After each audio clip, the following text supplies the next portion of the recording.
Welcome to the debate. If I told you a multi-million-dollar royal heist was thwarted, not by a state-of-the-art laser grid and not by biometric scanners, but by a centimeter-long insect and two overfed dogs, you would probably tell me I was crazy, Oh, absolutely. I'd laugh you out of the room. right? I mean, we have this deep-seated expectation that massive security operations require equally massive countermeasures to defeat them. We just expect the downfall of a grand infiltration to be, technical, measurable, and highly sophisticated. Yeah, we really want the failure to feel proportional to the threat. It's incredibly comforting to think that only $1 million closed circuit security architecture can thwart a dedicated team of professional infiltrators. Exactly. We sleep better at night believing in that symmetry. Right. But then you step into the world of asymmetrical security dynamics, and suddenly that high-tech framework is entirely obsolete. It really is. You find yourself analyzing a strategic landscape that is completely unpredictable. And today, we are unpacking one of the most asymmetrical operational failures on record. A truly fascinating one, yeah. We're talking about the botched royal heist executed by the thieves known as Hefty Hugh and Lanky Len. This is, of course, as documented in the narrative source material, what the Ladybird heard on holiday. Right. And on paper, their objective was incredibly straightforward: infiltrate the palace perimeter and extract a high-value target, the Queen's crown. Very straightforward, but the mechanisms of their failure offer an absolute masterclass in strategic and operational errors. It really is a fascinating case study in threat modeling, because on one hand, you have a physical infiltration plan that, mechanically speaking, actually works perfectly. But on the other hand, you have a complete and total collapse of the operation at the extraction phase. So the central question we are debating today is this. What was the primary root cause of this heist's catastrophic failure? Was the plan structurally doomed from its very inception due to, fundamentally flawed operational logic and a gross misunderstanding of proxy incentives? Or was it actually a mechanically sound, perhaps even brilliant tactical plan that was ruined solely by a devastating breach in early operational security? Right, and I will be arguing that the core flaw was an over-reliance on an unreliable proxy, specifically Monkey Joe. The thieves, they failed entirely to align the proxy's incentives with their own operational goals. Making it doomed from the start, in your view. Exactly. Making the plan's failure an absolute inevitability, regardless of who happened to be listening in. Well, and I will be arguing that the proxy strategy itself was actually a stroke of tactical brilliance. It bypassed traditional security entirely. The fatal flaw was strictly a failure of operational security, or OPSEC, during the planning phase. During the intelligence leak. Right. They leaked their own intelligence in a public space, which, initiated a devastating coordinated counterplot by a highly integrated local defense network. I see why you think that, but let me give you a different perspective on their foundational planning. The core of my argument rests on a concept we call proxy alignment. Okay, go on. In real-world intelligence, if you use a third-party asset to execute a mission, you have to ensure that asset's motivations actually align with your desired outcome. Hefty Few and Lanky Len delegated the absolute most critical, high-stakes phase of their operation to a primate. Right, Monkey Joe. Yes, entering the Queen's sleeping quarters, visually identifying the high-value target, and extracting it. They gave that job to an asset whose incentives were entirely disconnected from human operational goals. Well, they established a baseline transactional relationship. They freed him, and they provided compensation in the form of fruit. But that is exactly the structural flaw. Expecting a primate to inherently understand and value human currency, or, to recognize the symbolic weight of a crown over literally anything else in that room is a massive strategic oversight. You don't think the fruit was enough of a motivator? No, you cannot bribe an asset with bananas and expect them to execute a precision diamond heist, not unless you have subjected them to months, if not years, of rigorous behavioral conditioning. That's a fair point about the conditioning. Think about the historical precedent here. During the Cold War, the CIA spent millions on the Acoustic Kitty project, right? Trying to wire cats with microphones to eavesdrop on Soviet officials. Oh, right, I remember that. And do you know what happened? The cats just wandered off to find food because you cannot align a feline's biological imperatives with geopolitical espionage. Hugh and Len made the exact same mistake. So you're saying the monkey was basically an acoustic kitty? Exactly. They assumed that picking the lock at the zoo and saying, "Here is lots of fruit," would instantly impart complex, abstract human values onto Monkey Joe. This misalignment destined the plan to fail from day one, completely independent of any external surveillance. I come at it from a different way. I look at the physical logistics of the palace environment. Royal perimeter security is notoriously difficult to penetrate. Oh, sure. You are dealing with high stone walls, roaming guards, highly sensitive alarms. Using Monkey Joe was a highly innovative way to bypass human-centric security measures. Innovative? Maybe. But practical? Well, think about how modern security is designed. It looks for human weight on floor plates. It looks for human heat signatures on infrared cameras. It uses biometric locks tied to human fingerprints. Right. So a non-human asset slips right through. Exactly. A monkey can scale a vertical wall silently and navigate the rafters. Tactically, utilizing an animal proxy was a sound, low-risk infiltration method that effectively rendered the palace's multi-million-dollar physical security apparatus completely blind.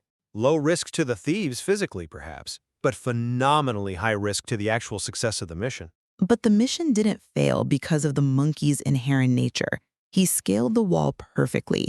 The true failure occurred much earlier, during a catastrophic intelligence leak at the zoo. You're talking about them discussing the plan out loud. Right. The thieves were standing out in the open, and they literally chuckled out loud, stating, "We're going to kidnap Monkey Joe." They laid out their entire operational blueprint. We'll hide till there's no one else about. Then we'll pick the lock. Exactly. By doing this, they allowed a silent observer, the little spotty Ladybird, to intercept their entire plan. Without this initial OPSEC failure, their logistical execution would have resulted in a totally successful extraction. But your theory about the intelligence leak being the fatal flaw only holds up if the environment actually allowed them to realize they were being monitored. Let's examine the acoustic landscape of the zoo. Okay, let's look at it.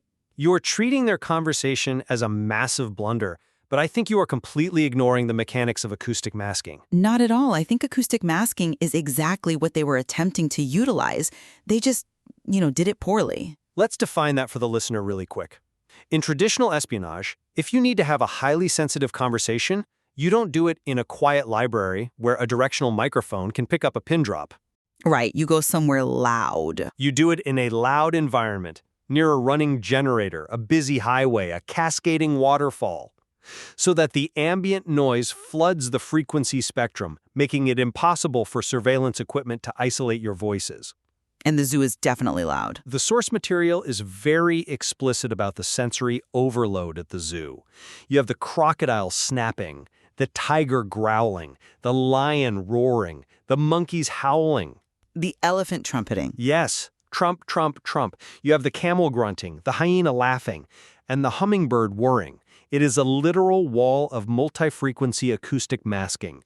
They didn't just blunder into a quiet room. They utilized this noise, assuming they had total privacy. I agree they were attempting to use the ambient noise, but their failure was underestimating the proximity capabilities of a highly specialized passive surveillance asset. The Ladybird. Right. The Ladybird, who said never a word, didn't need to overcome the acoustic masking because she was physically inside their perimeter. Think of the Ladybird not as a distant microphone trying to filter out a lion's roar, but as a packet sniffer. Sitting right on their network? Yes, sitting directly on their network, silently intercepting unencrypted data as it was being transmitted. Volume doesn't negate proximity. If a bug, literally and figuratively, is sitting on your shoulder, acoustic masking is entirely irrelevant. They failed to sweep their immediate environment for local threats. The environment was heavily layered with noise, making a physical sweep practically impossible. But look, let's apply a stress test to your theory. Let's pretend the Ladybird was entirely absent. Okay, no surveillance. Right. Let's say their operational security was totally flawless. Zero intelligence was leaked, and absolutely no one knew they were coming. You are still dealing with an unguided missile. An unguided missile? Yes! Think of Monkey Joe not as an animal, but as an autonomous drone deployed with completely uncalibrated targeting software. You wouldn't launch a drone into a secure server farm, hand it an empty hard drive, and just assume it knows which specific files to download, would you? Well, no. Not without giving it exact coordinates and visual recognition parameters. But they gave him the parameter. They gave him the SEC. A SAC is a container. It is not a set of operational instructions. Even if the Ladybird hadn't heard a single word, how could Hugh and Len guarantee Monkey Joe wouldn't just steal the Queen's fruit bowl instead of the crown? I mean, Or one of her slippers, or a shiny candlestick, or, quite frankly, just fall asleep on the rug.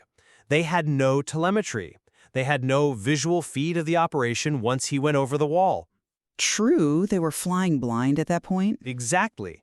And they had absolutely no mechanism to issue a recall or correct the proxy's behavior mid-mission. The entire operation's success hinged on a wild animal spontaneously developing an inherent understanding of British royal regalia. That is pure structural doom. The Intelligence League didn't cause the failure, it just changed the flavor of the failure. I'm sorry, but I just don't buy that. Let me tell you why. You are characterizing the proxy as an erratic, easily distracted variable, right? Which he is. But to see why that is incorrect, we have to trace the information flow and look at what actually happened during the execution phase inside the palace. Because the sequence of events completely invalidates the idea that Joe would have just wandered off or grabbed a slipper. Wait, he abandoned the crown for dog bones? How is that not erratic? Because the dog bones were not a random distraction. They were a precisely deployed countermeasure. Let's look at the Queen's Corgis Willow and Holly. Okay, the dogs? The text notes that they were lying on each side of the Queen's soft pillow.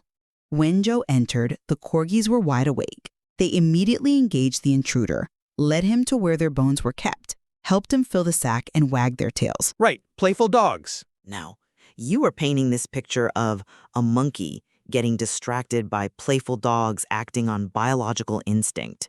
But that is completely contradicted by the intelligence network established earlier in the text. The intelligence network?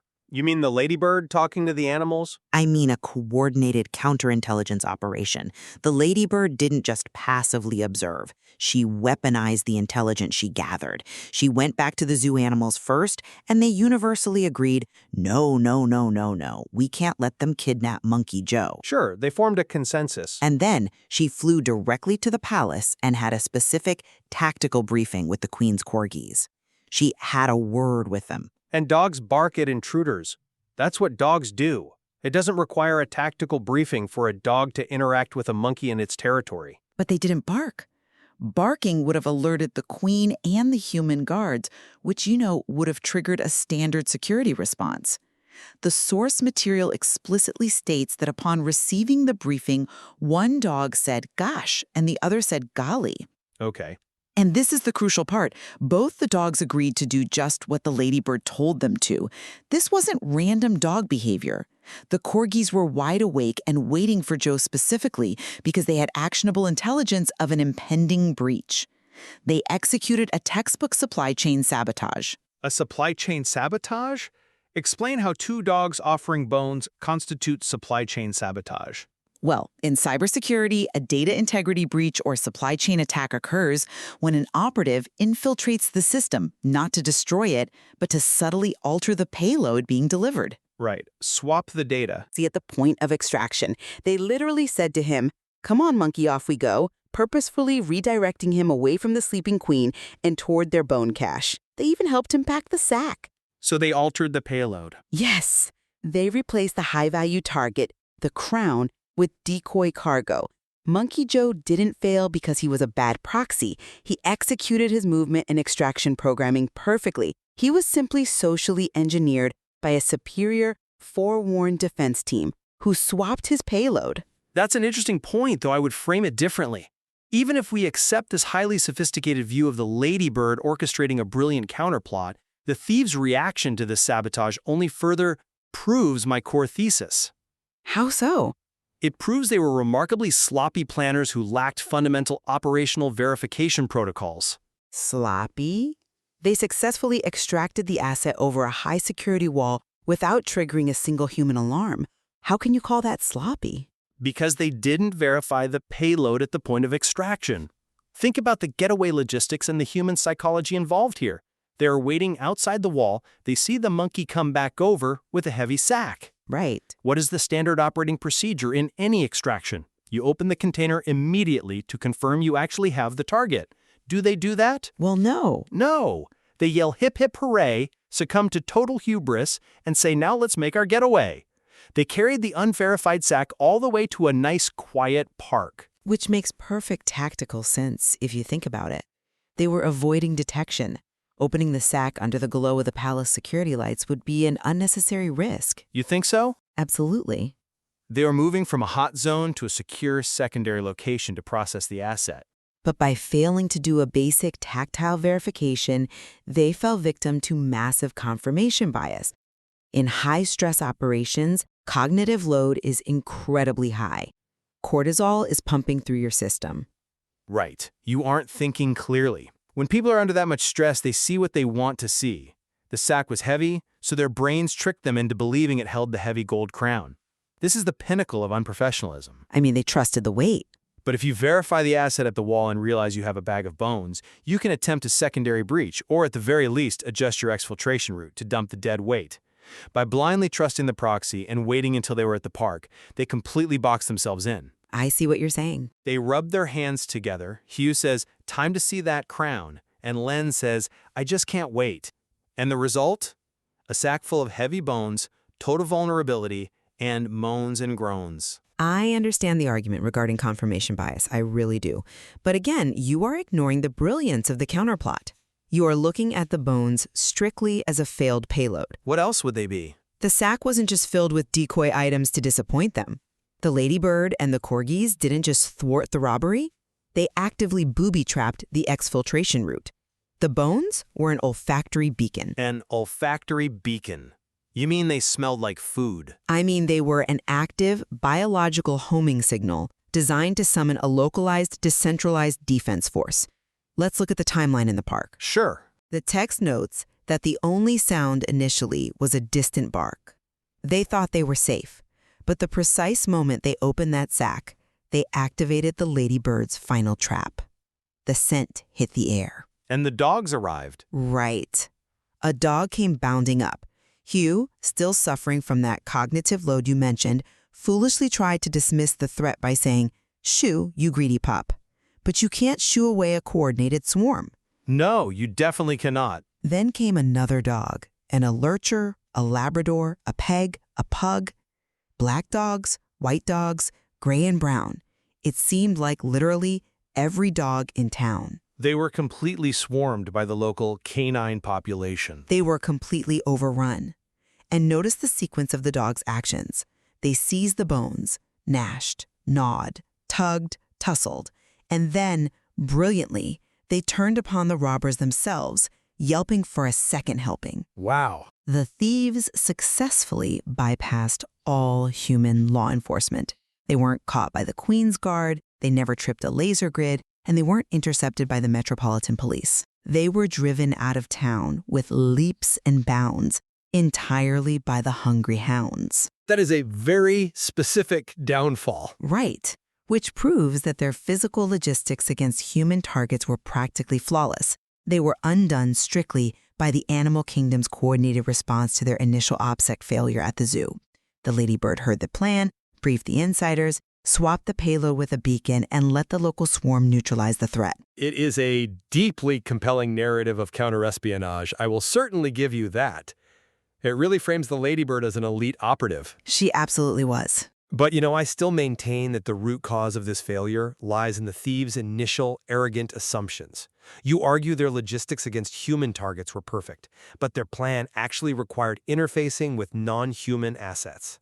Right. They tried to exploit the animal kingdom without respecting its agency. They viewed Monkey Joe purely as a tool, not a variable. They viewed the zoo animals as acoustic background noise, not potential hostile witnesses. That's true. And they viewed the corgis as irrelevant biological furniture rather than active security personnel. If your plan relies on a monkey, you cannot ignore the psychology of the monkey. I actually think we are touching on a very strong point of convergence here. Oh, really? Yeah, because while we disagree on the exact mechanism of the failure, whether the physical proxy plan was structurally flawed or ruined by an intelligence leak, I think we both fundamentally agree that Hefty Hugh and Lanky Len suffered from a terminal underestimation of their operational environment. Completely. I agree completely. They suffered from a massive, systemic blind spot regarding the intelligence, the communication networks, and the sheer agency of the world around them. They operated under the assumption that they were the only conscious operators on the board. Right. They thought they were playing a simple game of chess against the Queen's human guards, but they were actually playing a completely different, multidimensional game against an integrated, multi-species intelligence network. Exactly. From the Ladybird acting as a covert packet sniffer, to the corgis acting as inside counteragents executing a supply chain attack, all the way to the neighborhood dogs acting as a rapid response strike team. It's an incredible network. The thieves never stood a chance once that network was activated by their own loose lips. Which circles perfectly back to the danger of the flawed proxy. If you are going to use an untested asset, you have to understand the social dynamics of that asset's world. You can't just hand a monkey a sack, point him at a wall, and assume his incentives won't be immediately hijacked by two polite dogs offering him a better deal. Right. The better offer always wins. Exactly. The incentives of an uncalibrated proxy will always revert to their natural baseline unless they are strictly controlled. And similarly, you cannot assume that just because an observer in your environment is small and silent, like the Ladybird, that they aren't capable of processing, weaponizing, and distributing highly sensitive operational data. It really is a powerful lesson in threat modeling. It is. You have to evaluate all vectors of intelligence leakage, no matter how physically insignificant they might appear. I mean, a single leaked sentence brought down a flawless infiltration. It's incredibly true. Analyzing these strategic failures from multiple angles, whether we focus on the arrogant structural assumptions embedded in logistical planning, as I've argued, or the catastrophic cascading effects of poor information security, as you've pointed out, it really deepens our understanding of complex systems. It absolutely does. It forces us to ask better questions about how we secure our own assets. And honestly, it's absolutely fascinating to find such robust, applicable examples of systemic security failure in a narrative originally documented for children. There is definitely much more to explore in this material, too. We haven't even touched on the psychological implications of the final celebratory dances at the zoo. Oh, right. The dancing. The text explicitly details the crocodile grinning, the tiger prancing, and the lion leaping. It suggests a highly cohesive, socially aware community that actively rejoices in thwarting human exploitation. A community that successfully defended one of its own through sheer decentralized coordination. Exactly. Well, it brings us right back to where we started today. We always look for the complex, highly technical reason a grand plan fails. We look for the broken biometric scanner or the shattered laser grid. But sometimes it's much simpler. Exactly. Sometimes the most impenetrable security system isn't made of wires, code, and cameras. Sometimes it is simply a silent listener intercepting your data, a severely misaligned proxy, and a swarm of hungry hounds waiting for you in a quiet park. Very well said. We will leave it up to you, the listener, to decide which flaw was truly fatal to Hefty Hugh and Lanky Len. Thank you for joining us on the debate.